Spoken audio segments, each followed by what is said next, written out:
Good evening, all. My name's Adam Deval, mental health warrior, and we are here to break the stigma of mental health and get people's stories heard.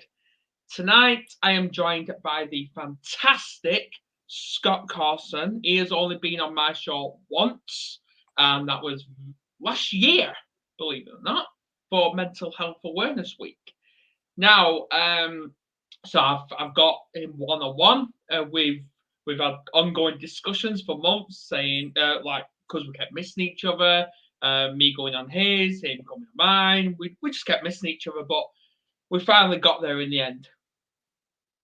Now, all I've got to say is welcome one on one for the very first time. Welcome, Scott. Yeah, good morning, Adam. How are you? I am doing phenomenal. How are you? Yeah, fantastic. Thanks, Adam. Firstly, mate, I just want to say fantastic job. Like, I've been watching your progress for a bit now, and you keep stepping up your game. You're working hard at it. You really do care about mental health.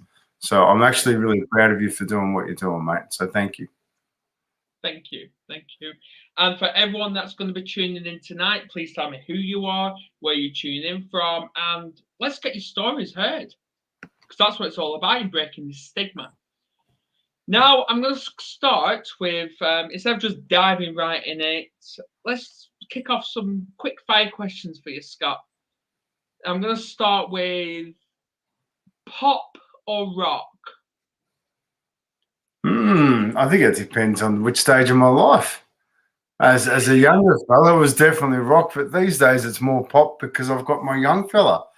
And we love popping and bopping on, driving to school and cranking up the tunes. It's quite funny where as we drive to school, the other kids watch us and we are just loud. We're dancing in the car, singing as loud as we can. Because, hey, why not? Yeah. So Exactly. It's all about having fun. Next one is favorite book author. Ooh.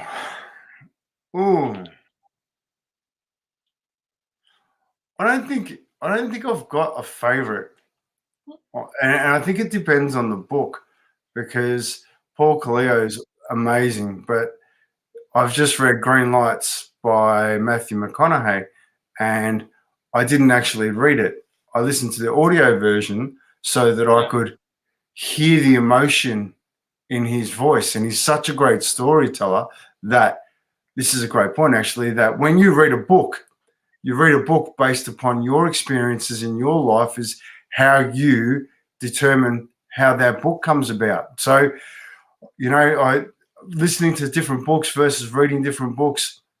Best author. Yeah, sorry, I've gone on a tangent already on you. But I highly recommend listening to some books rather than just reading them, So, Absolutely.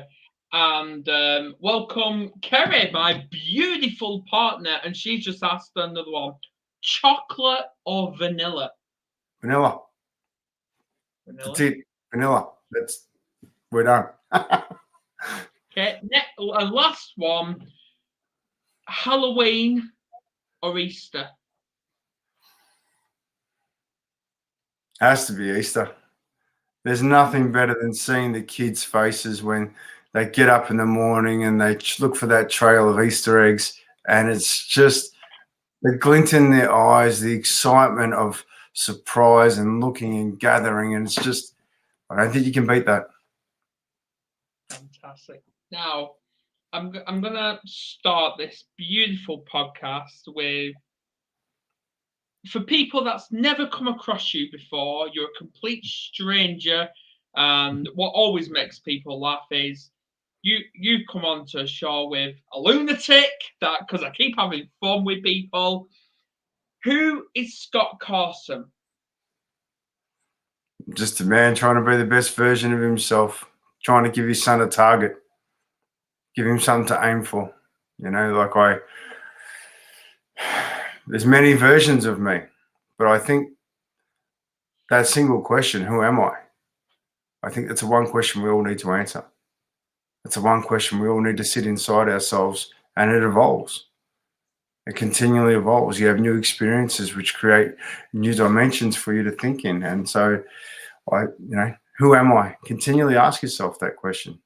But I'm just a man trying to be the best version of himself. Yes. And that's why I have described this video as the life story of the opportunist Scott Carson. Because that's who I just see you as the opportunist. Yeah, thank you. I mean, look, I don't believe we have problems. I believe they're just opportunities. And I actually never use the word problem. I always use the word opportunity, because every single thing that you go through in life is an opportunity to learn and grow. Now, keep in mind, I didn't learn that until I was 36. So I was going through life on a very different tangent.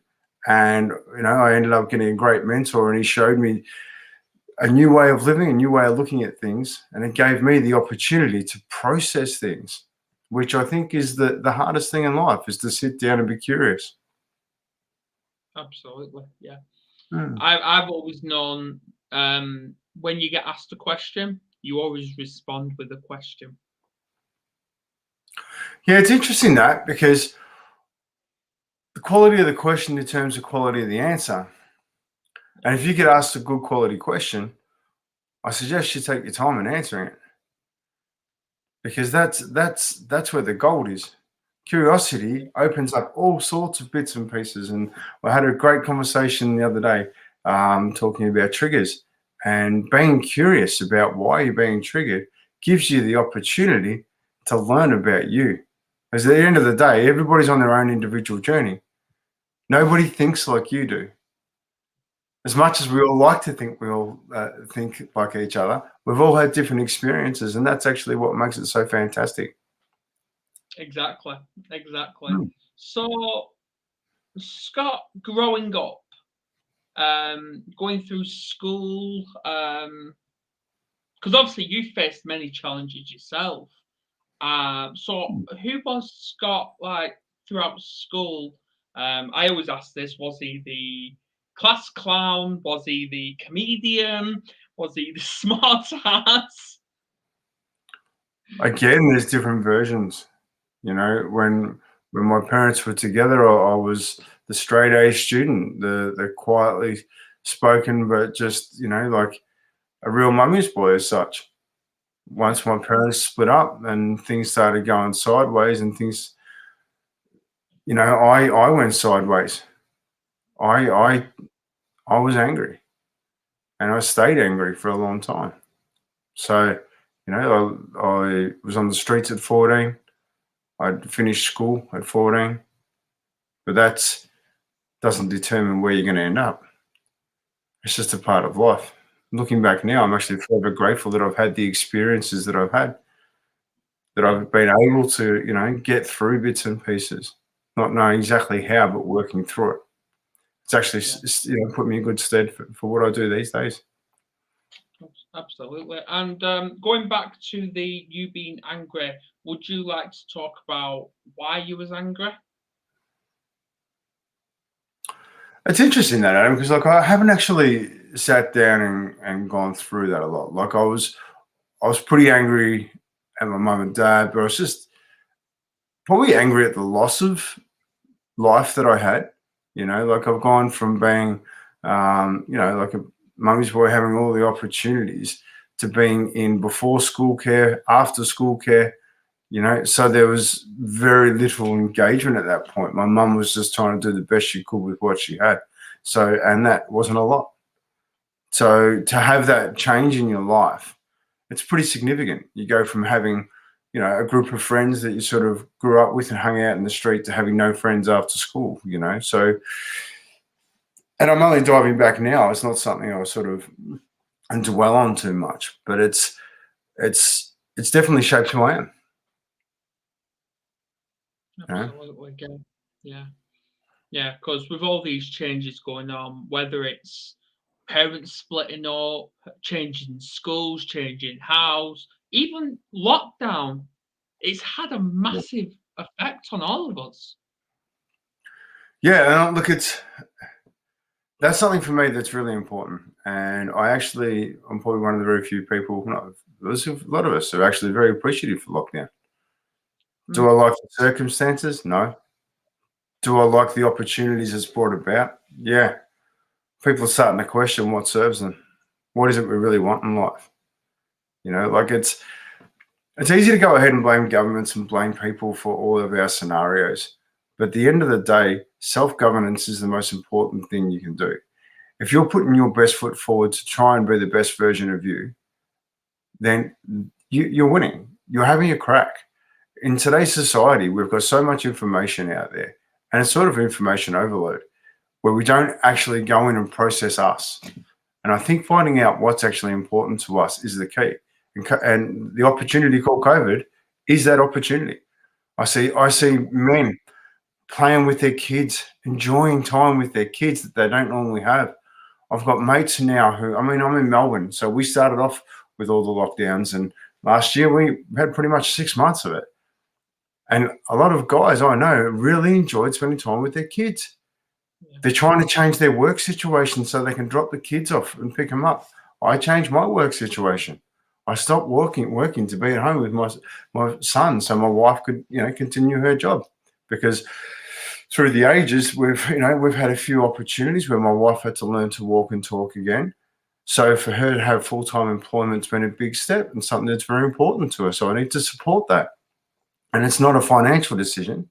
I've had to negotiate the financial side of things in order to make this happen. So much so that we sold our house and downsizing so we can continue on our mission.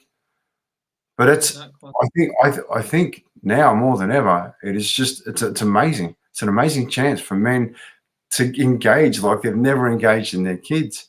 I mean, you yourself, Adam, you're talking with your kids, you're involved with your kids.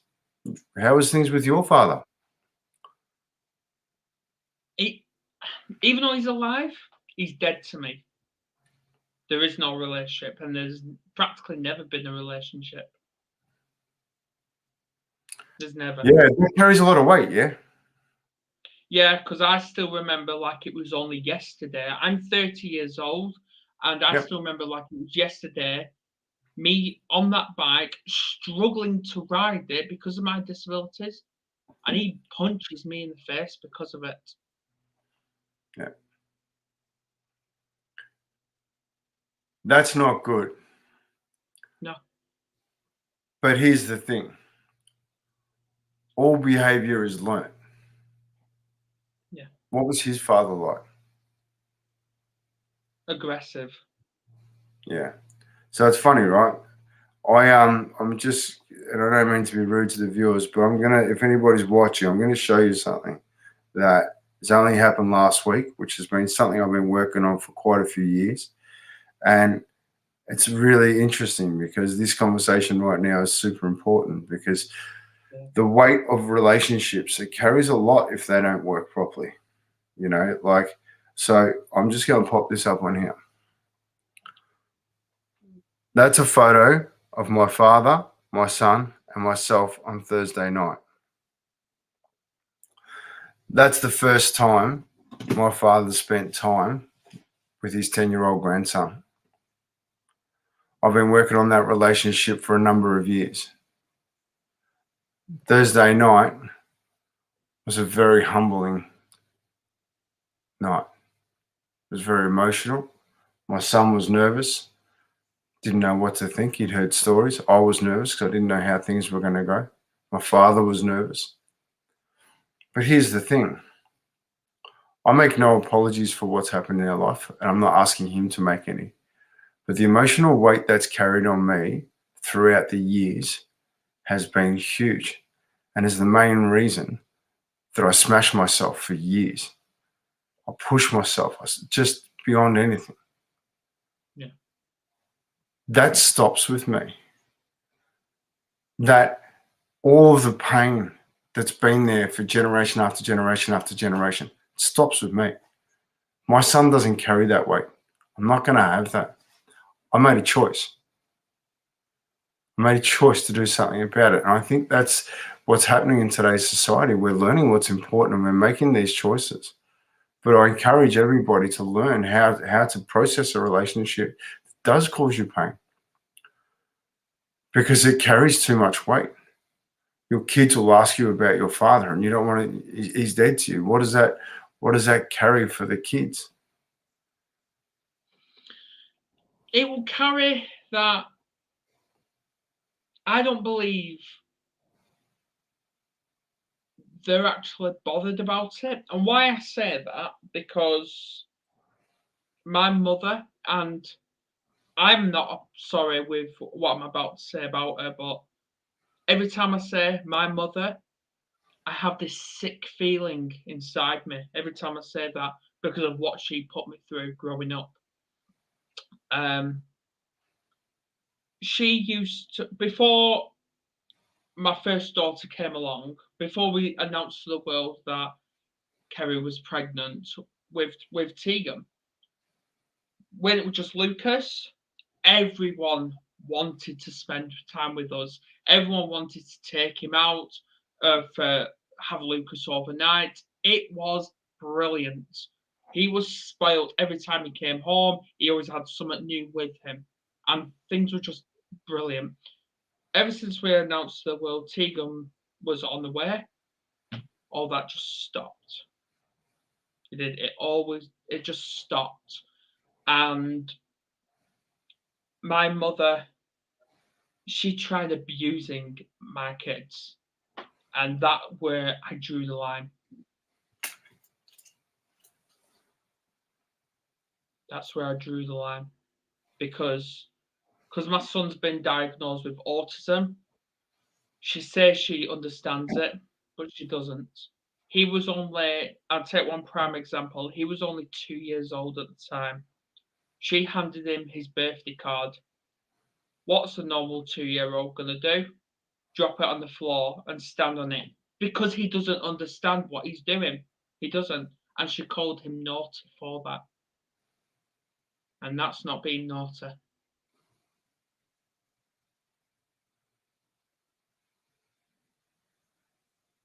Yeah, it's interesting, isn't it? Because you look at the way things are, and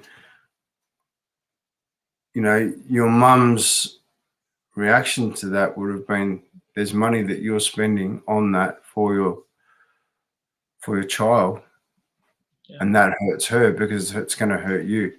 And it's one of the big realizations for me is I was having a chat with Jonathan Craig about My True Legacy, which is an amazing company, and just talking about the fact that as a father to your children, you're always their father. Yeah. You're always looking at the opportunity that you're going to support them no matter what. You're going to make sure they're safe. The first thing you think of is they're safe. So rarely do they get to see you as a man because they're always your father. So and I'm presuming that's the same for a mum, like you don't know the woman that she was before she was your mum. Because as soon as she becomes a mum, there's a responsibility that kicks in and she thinks differently. I'm sure you think differently now than when you were before the kids, and they don't know you as the man before the kid, before they were there. Before I became a parent for the very first time, I admit, I'm admitting in this live as now, I was a horrible, horrible person. I used to go out socializing a lot, week in, week out, and get drunk. I used to do that every single week, and I had no care in the world. But I did that with I was just last night. I was having a conversation with my partner about this. We was having a really deep conversation about this because it kept bugging her, and I said I did that. No excuses whatsoever. I did that because I was frightened of being a dad because of what I went through, and I never knew how to hold a child. I didn't know how to sterilize a bottle. I didn't even know how to change a nappy. I didn't know how to do nothing with a child. And it scared me. And I felt like I was just going to be hated by my own kids because I didn't know how to do anything. But I grew that, and those sudden fathering instincts kicked in as soon as he was born. And when I met him, fair enough, I was absolutely shattered because I was up cleaning the full house at like 4:30 in the morning. But it was brilliant. It was priceless, and I just all these instincts just kicked in, and I knew how to change a nappy. I knew how to sterilize. But obviously, yeah, I was shown a couple of times, but yeah, it was there. But I think that's the greatest gift that we're taking on now as fathers. Like, I'm a proud dad. I love being a dad. It's great, it's the greatest job in the world. But we're learning, and you weren't. It's only a couple of generations ago that fathers had nothing to do with kids. They just went out and worked all the time. And now, we're learning to change nappies. We're learning to support our wives. We're learning to listen. We're learning to understand. There's a very big difference between being a father and being a dad. Dad's a choice. If you're a dad, you actually have to make decisions based upon what's best for your children. And it's funny. Like these days, I just describe myself as a man trying to be the best version of himself, to set a target. And that's what I'm at for my son. Every day I drive him to and from school, and it's the best time of my day. We talk. There's no radio on. We just talk about things, and we've had big conversations. I'm a co-host of the Campfire Project, which is probably one of the most amazing places in the world, where we sit there and talk about everything. And inside that Campfire Project, there's a lot of conversations between myself and Oscar. There's the interview I did with my father that took my deepest pain. And it's funny, like I will get back to that, but I would continue talking about being a dad, because, like the moments in time, if you spend enough time with people in the end of days, the things they regret are the time they didn't spend, and a lot of people measure time in minutes, hours, days, weeks, diary. I don't. I measure time in moments. How many moments can I create today? And I journal my moments of the day. I don't journal the time in which they happen. I journal the moments, because those moments are the things that make us, if they fill our heart, they give us the energy to do things differently, and to put smiles on faces. Yesterday, we started the day just so beautifully. Like, got up yesterday, got the times wrong. We got, and even today, we booked this in for 7:30, but the clock changed in England on the weekend, but didn't change here. So it's a mix-up. Does it matter? Doesn't matter. Not really. Like, we're still going to do this. We're still going to be around each other. We're still going to support each other. We're going to have that moment. And that moment's the thing that's important. So yesterday, we're driving to school. And every morning, there's roadworks currently at his school, just short of his school. And so they've got the people doing the stop-go signs. And there's one young lady there doing the stop sign every day. And every day, we wave, good morning, how are you? And it just puts a smile on her face. It's just amazing. Yesterday, she crossed over the road where she wasn't normally. We're rocking up and we're looking for her. We can't find her. And then we should see her over there. I'm like, hey, how are you? She goes, wait. Comes running over and gives Oscar a little chocolate Easter bunny for Easter. What a moment, right? Here's the thing. That was a beautiful thought. But let's look at the transfer of energy there. Every single morning, we've gone there and just waved, just to be nice, because she's a lovely person. Occasionally, she gets us through the lights a bit quicker. She went to the shops. She's enjoyed those moments so much that she's thought about that and gone, what can I do to create another moment? She's gone to the shops. She's looking for something for Oscar to say thank you. Happy Easter. She's enjoying that moment at the shopping center, thinking about what she can do. She gets there. She's waiting in anticipation. She's waiting for us. She's thinking it's positive the whole time. She has a transaction with us. Oscar goes to school with this amazing feeling. Someone's cared enough about me to notice me when all I was doing was waving every single day. But he put that effort in. He put the effort in to do that. The sad thing for me was when he got to school. I said, buddy, that is awesome. Are you going to share this with your teacher? He goes, no, I don't think they'll be interested. That killed me. because that's the reality of it, right? We go into places where we don't appreciate the people and we're trying to feed them stuff all the time instead of knowing them. Be in the moment. If someone has a beautiful moment, stop, listen to it, hear it. It's amazing. And the energy transfer. Right now, you're hearing this story. You're feeling good. You're feeling good hearing this story, you know? And you think to yourself, how can I make somebody smile today? How can I make someone smile today? Yeah. And it's that simple. And I'm going to go sideways, but this is what I'm about. These. I wear these every day. Those black dots, they represent our dark days. No one's getting out of them. We've all got them. That beautiful yellow, that's the winter sun. You know that warm winter sun on your back? Yeah. It's my community getting around you on your dark days. Because your dark days are generally between your ears. So let's start talking about them. And here's the thing. Wearing these socks, people will talk to you. People will say so. Nice socks, mate. Excellent. Thank you so much for noticing. Are you okay if I share with you the reason why I wear these socks?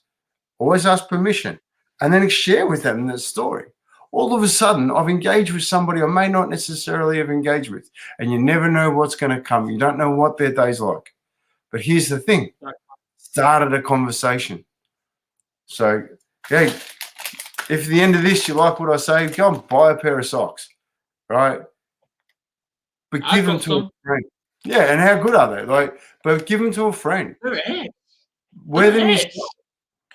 Because at the end of the day, everything comes back to conversations. The more conversations we have, the more we get to know each other, the more we're outside of our heads.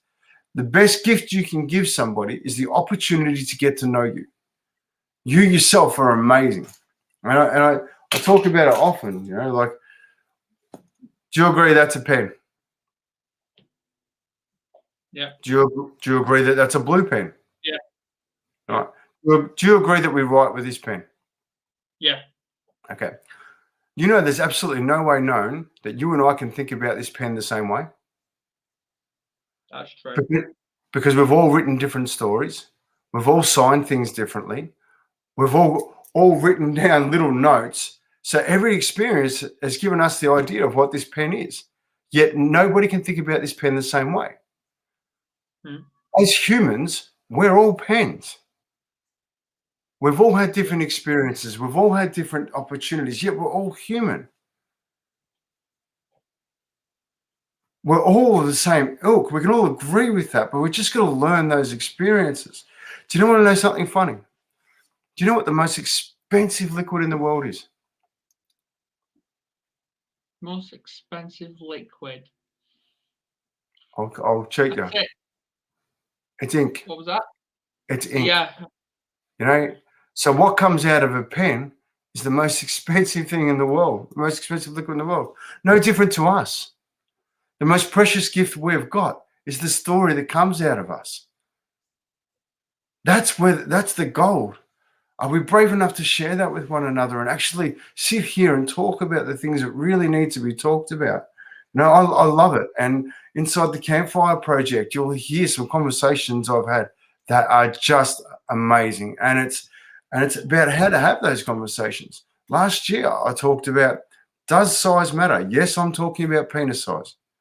I had 5 women sit there and talk to me about, does it actually matter? Where's the life, you know, where's the experiences and how does it work? My first question was, what does it feel like to have a penis inside you? I'm a man. I don't know. But we need to be somewhere safe to ask those questions. Continually grow. We had a conversation on menstruation. We had a conversation on suicide, conversation on death. All these conversations are just phenomenal. But that's the beauty in life, Adam. That is the beauty, you know, like, and it's getting into those conversations. But here's the thing, and this is number one thing for me. I'm really proud of men. We're trying. We're learning. We're stepping into having conversations. We're learning how to have our emotions and sit there and express them. Our dialogue's improving. The more we learn how to have specificity in our conversation so we can actually explain how we feel, the better we're going to get at that. But like anything, it takes time to get it right. It takes time. You know, we're in an age now where, you know, there's information everywhere and we can learn it, but we actually have to learn it. But it's not only about learning it, because knowledge isn't power. Only applied knowledge is power. Once it's applied, then you have the opportunity to grow it. So we're learning, we're trying to apply this new knowledge. And I think it's fantastic. I'm so proud of where we are as humans, you know, like it's a tough gig at the moment, but we're growing, you know, and it's awesome. I just wish we'd take some pressure off ourselves and be appreciative of how far we've come, you know, and it's, I share the story of Oscar's 10th birthday, which was only a couple of weeks ago. We went to the, Oscar's loves geology, loves lapidary. He loves gemstones and rocks and astronomy. So I organised for him to meet a gentleman by the name of Tom Caponari, who is an amazing man. I didn't know just how amazing he was until we met him. So for his birthday, we did a walk around his private collection, which was phenomenal. And the amazing things that happened there was we learnt a lot about life. As we're walking around, he's showing Oscar all the different projects he's currently working on. And he's working on these little octopuses, 260 million years old. And one of them had his legs broken. So he gave the top half to Oscar. What a gift. As we're walking along a little bit further, we're looking at a big stone, and it's got all these little jellyfish in it. One little bit had broken off. He goes, here you go, Oscar. Hey, take this. 680 million year old jellyfish. How phenomenal is that? Here's the thing. We're walking around, we're looking at all these artifacts, bones, dinosaurs, all these amazing things. We could not know our past if it wasn't for devastation. Those moments in time are only captured by landslides, volcano eruptions, tsunamis, mudslides, because they have to get trapped in there to fossilize. So when we look into our pain, that's where the gold is. Moments in time.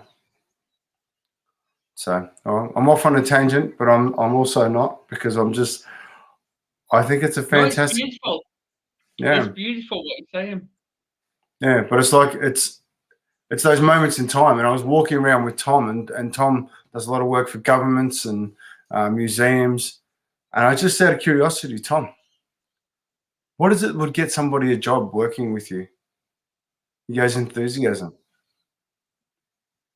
If you're keen enough, I'll give you a chance. And I wish that was our life these days. I wish that's what we could go back to a little bit. Growing up, you know, I didn't have the education, but I had enthusiasm. And so I kept working, kept getting stronger and better and stronger and better and stronger and better. Enthusiasm. If I had one wish for everybody, I wish for them all to have enthusiasm. Okay? I did a podcast just the other day, and I called it "Why We Need Shit in Our Lives for Us to Grow," and I can't think of a better way to describe our lives than that. The universe gives you opportunities to grow consistently, and once you take on the challenge of that growth, you'll get a new challenge. Yeah. Problems aren't the problem. It's actually how you respond to the problem that either creates the pain, the opportunity, or the lesson. You actually get to choose that. You can actually get the choice of choosing how to do that. Exactly. And that's a process. You know, like every Sunday night I run conversations for men to sit around and talk about anything that's going on in their life. And it's amazing. Some of the conversations have been from, I've got a really low sperm count, and I don't know how to tell the wife she so wants children. And okay, cool. So what's the process? Let's go sit down. What can we do? As a collective, we work through it. Having somewhere safe to talk is everything. Yeah. It is. It is. And Yeah. as soon as people start talking, the stigma will, it's like talking will do like that, stigma will be like that. Yeah, that's interesting. Like one of the greatest tools that I've learned is to listen. And it's the one thing we don't do enough of. We're too busy talking at each other, trying to find a way to respond instead of listening and trying to get more information. Understanding the context of a conversation is really important, because once you understand the context, it gives you a deeper understanding so you can understand things. I don't like that. Okay. Like what? What is it you don't like about it? Well, I don't like the way that you did that. Okay. Thank you for that. Can you explain to me what it is that exactly that I did that you didn't like? So I'd just like to understand it so I can try and manipulate that. Well, I didn't actually like the way in which you put the bat down, because that's my bat. Okay, I really appreciate that, and I'm sorry I didn't respect that and respect you enough. All of a sudden, you've gone from I don't like that to actually understanding what the problem is. Because here's the funny thing: if someone's not hearing you or somebody's not listening to you, it's actually not their problem. You're not communicating it in a way that they actually understand that. If you take responsibility for that and go, hey, listen, I'm really sorry. I was trying to say this. Did you understand that? Because if not, I'd like to go back and try and readdress that. Does that make sense? Oh, yeah. Yeah, absolutely. Because how many times have you had conversations with people and you haven't completely understood what they said? All the time. All the time. And that leads me on to my son. Now, obviously, he was diagnosed with not just autism, but speech and language disorder, where he just couldn't talk when he was in reception. He was only saying a few words. And he was using Makaton. Mm-hmm. And if people go back and listen to the interview I had with Alan Stevens, obviously we both know him very well, the ranting he did about the education and misunderstanding kids these days, it is. There's just not enough understanding. And what my son did is he was asking to go to the toilet, and because the teacher was ignoring him, he used violence, which wasn't his fault. But that was the only option he could do to get people's attention. And he almost got excluded for that.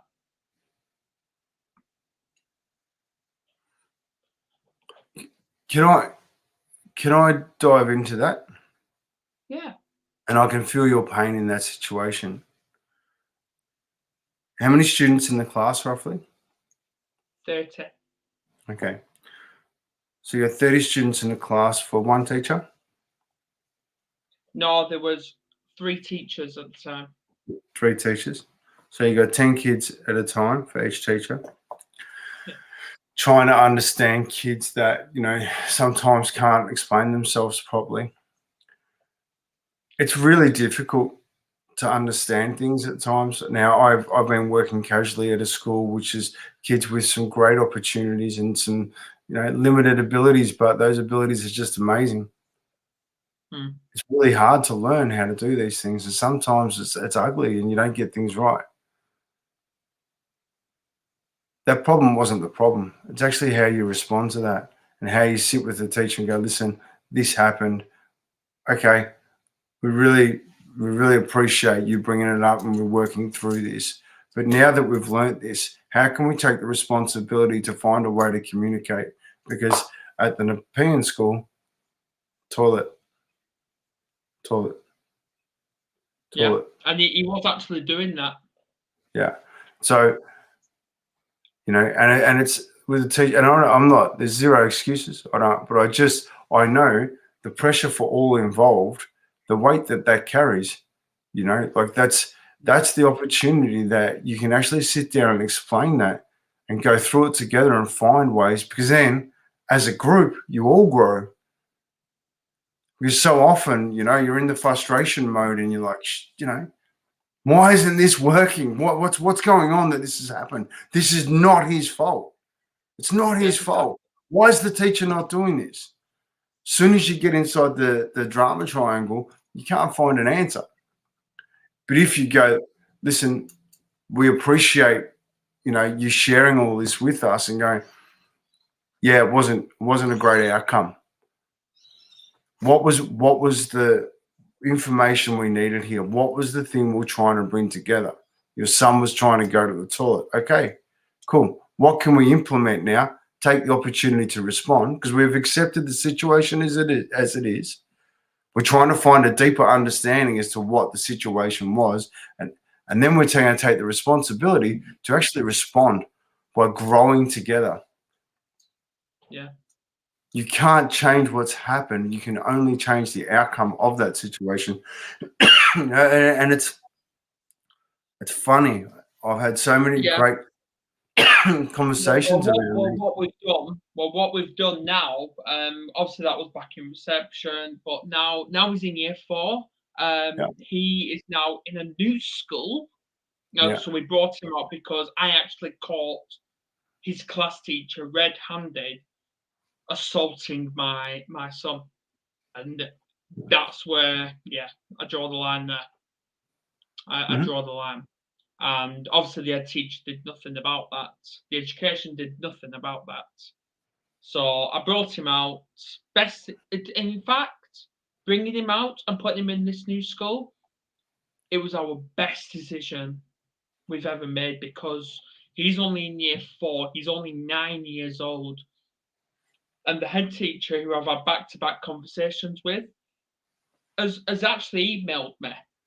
And Lucas has been predicted top of the class, only in maths, for year 4 exams, year 5 exams, even year 6 exams.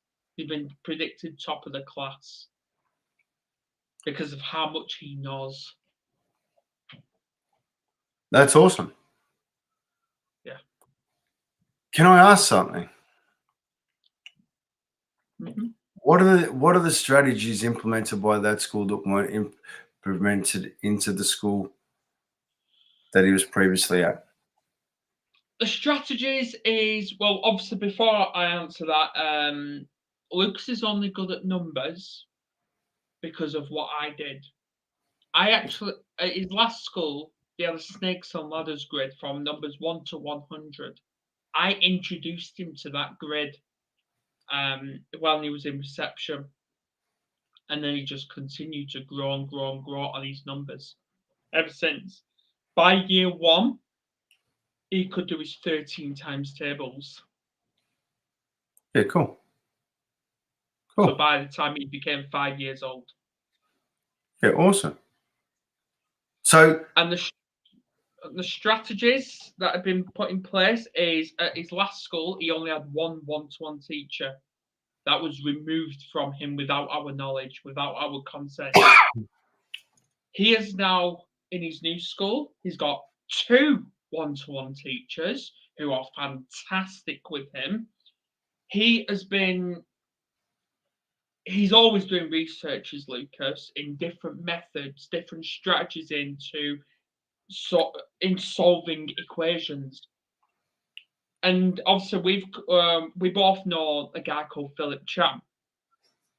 He has been tutoring Lucas on maths for some time now, and he believes Lucas is in the 1% of the world population in learning about maths with the SGT method. Because the other 99%, they get taught it the long way around when it comes to maths. So can I ask you something? Mm-hmm. Had you not had that moment at this previous school, would you have made a change?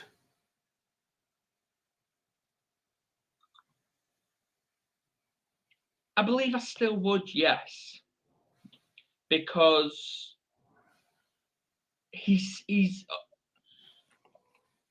I believe teachers these days, obviously, we know how much pressure they're under in teaching so many children at once, in with so many lessons in a day. But we believe they need to be trained a lot more, including the head teachers of every school as well. They need to be trained in handling people, children with ADHD, dyspraxia, autism. I believe, and this is just my view, I believe they need more training in understanding it. Yeah, it's interesting because like it's I've been working in the education system lately, and different personalities do things differently. And which methodology is wrong? No.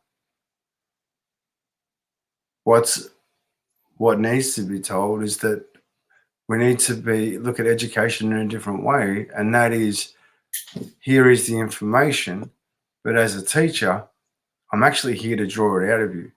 I'm actually here to learn you so that we can find out about you, so that we can grow you as a human. And it's, Yeah. until we put more emphasis on it and actually take the opportunity to understand what's important. Education is important, right? Educating our kids is important. But here's the thing: is the next flat screen TV important, or could you not work as much and actually spend time with your kids to actually give them the values that you want? Don't know. I value more than anything my time. I make a conscious choice to be a dad. You know what? I'm actually smiling at that because you've just said the exact similar words to what Alan Stevens said the other day on podcast. Because he believes the education, like you said, they shouldn't put what is expected of a child first. They shouldn't. They should get to know the kids first.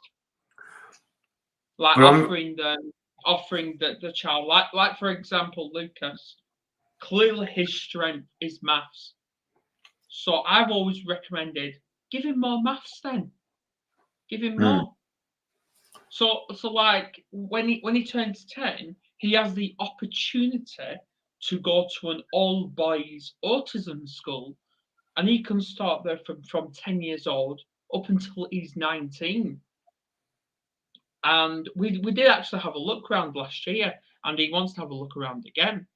And the deputy head who showed us around asked Lucas, so what are you actually interested in? And obviously Lucas, because he's a stranger, he came across a stranger, he showed his shyness, which trust issues, which fair enough. So I answered, well, he's into Minecraft. And she went, brilliant, because we actually do a lesson in English and maths while playing Minecraft.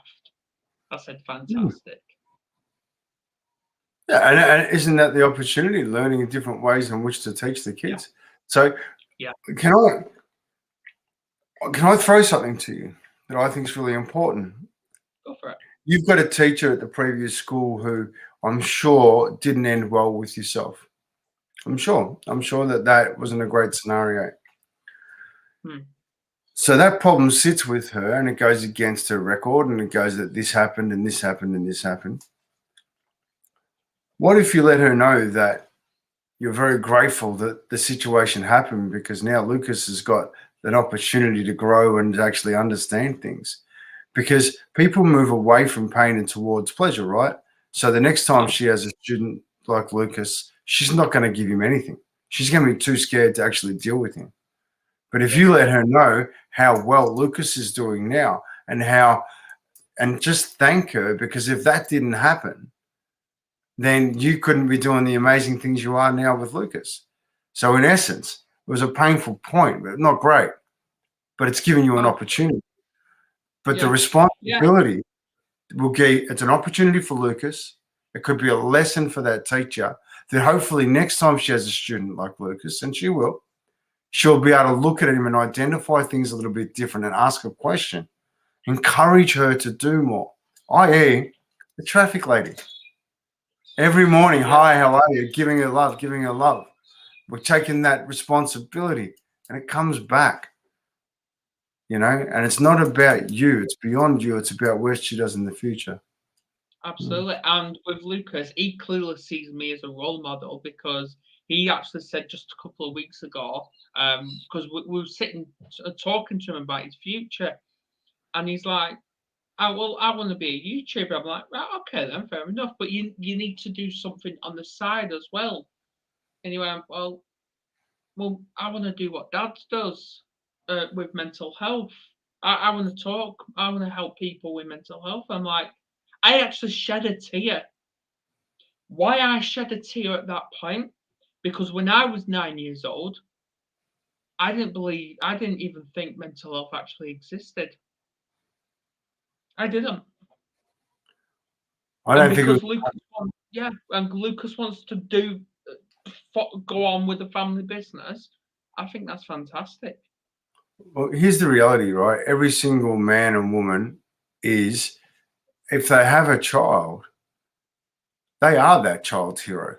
They are the target they're aiming for. They only want their love. They only want their attention. So give it to them. Give them a target to aim for. I stopped drinking. I stopped my lifestyle Yeah, simply because I wanted to be the very best version of me so that Oscar had a target to aim for. I worked so hard on me. This morning is 7:30 a.m. here almost. I've already meditated. I've already trained. I've already done my diary. I'm just working on me to be the best version of me because now I get to do the things that are important to me. I get me done first. I get me being strong. So, yeah. So, absolutely. it's interesting, Adam, like we come on here to talk about me and we're just talking about scenarios in life. And for me, you want to talk about mental health? This is how you do it. You just have honest conversations about what's going on in your life right now. What's going on in your life right now that we need to work on? Because here's the thing, life is always going to have obstacles, life is always going to have opportunities. The strength is being able to sit down and understand who can support you through this scenario. You're the average of the 5 people you spend the most time with. I highly encourage you to look at the 5 people you spend the most time with and decide whether or not that's what you want to be like. Because if it's not, awesome, you can do something about that. And it's not about turning around to people and saying you're no good or anything like that. It's just about valuing yourself enough that you want better. You want better for you because you know what? You're bloody well worth it. I have never, ever met a person who hasn't added value to my life, ever. And that's a fascinating statistic because there's some people out there that I don't want to be like, but they've strengthened my opinion on myself and they've taught me that I don't want to be like that. So they've made me stronger, and I want to leave your viewers with one bit of wisdom that I think is phenomenal. If somebody's having a go at you, somebody's putting you down and something's going on, ask yourself this question. Do I want to be that person? Is that person somebody I want to be? Because if they're not, congratulate yourself because you're not. If they're upset with you, you're not on their path and in their value system. So you're being the best version of you. If they are someone you want to be like and they're telling you something that you don't want to hear, perhaps ask yourself, why is it they're telling me this? Even better, ask them. Listen, I really appreciate what you told me because honesty is the thing that I value the most. And you've given me that opportunity. So can I understand that a bit more? Because I really value you. Let's stop being offended by somebody saying something. Let's start taking responsibility for what we are and what we want to be. That's the goal. That's the opportunity in life that we need to take. So sorry, I'm a bit passionate about that one. No, I love your passion, Scott. I really do. And speaking of the 5 people, you're actually in mine, believe it or not. Cheers, Adam. Thank you. Yeah, obviously there's my partner, There's you, there's Alan, there's Sharon, and there's Philip. Yeah, thank you, Adam. It means a lot to me. Because I work really hard. I work really hard at being the best version of me. And it's the most important thing I can do for my journey in life. Just for the viewers tuning in, or people that's going to watch this on the replay, just think, Scott's had challenges. I've had challenges. We're just two human beings made the best person out of ourselves because we've grown. We have fought through all that shit, and look, we've come out stronger. And I appreciate that because we have, but I think it's more a case of making a decision on who we want to be. You know, like in this current time, I just want to be a dad. I want to be a supportive husband. I want to be a man trying to be the best version of himself. You know, and I'm down on socials at the minute just for a little while until I get some things sorted out. But that's the thing, right? I made that choice. That's where the power is. If you're somewhere you don't want to be, don't be there. Make a choice. And I believe the Campfire Project has actually made you. I believe with the Campfire Project, and this is just my view, I believe you found your identity through that. Yeah, I appreciate that, Adam. And the Campfire Project's an amazing opportunity, but I think like everybody, we're all continually learning, right? And the minute you think that you can't learn something, I think that's wrong. You know, I think that's the thing. I said the Campfire Project is just somewhere where I share everything. I don't hold back, and you know, I think that's what I love about it, and that's what I hope more people get around it. You know, like it's only going to grow and be bigger and bigger and bigger. And so, yeah. Exactly. Hey. And the last piece of advice I'm actually going to give is words from Harry Potter himself. Working as hard as you can is important, but what's more important is believing in yourself. And it's okay to not believe in yourself too. You know, like it's okay to be challenged. It's okay to not quite have it right today. Practice does not make perfect. It makes progress. Do it ugly. Where you are now to where you want to be. In between, you know what it takes? Action. That's it. It's going to be ugly for a little while. It'll be ugly, then all of a sudden you'll start getting it right. So, cool bananas. On that note, thank you for coming on. All good, mate. Well, listen, you just keep being you because I'm enjoying watching you grow. Oh, yeah, absolutely. Absolutely. And thank you for all the viewers that has tuned in. Thank you from Facebook and YouTube. Thank you. I love you all. Please join me live tomorrow when I've got 2 podcasts. I've got one at 8 p.m. UK time with Connor Gates. He is a football coach. He's going to be telling his story about his challenges. And also, 10 p.m. I've got an American, Francesca Amato. She's going to be talking about what's going on with our children when they're in foster care. Okay. I know from experience when it comes to that. So please tune in for that. Beautiful. Cheerio. Please share this, by the way. Please share.